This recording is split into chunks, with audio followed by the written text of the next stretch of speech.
প্রিয় দর্শক, ওই যে ট্রেনটি আসতে দেখা যাচ্ছে, এই ট্রেনটির নাম কক্সবাজার এক্সপ্রেস ট্রেন।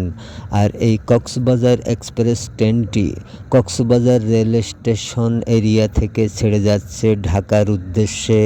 এখন ঘড়িতে সময় দুপুর 12টা 43 মিনিট।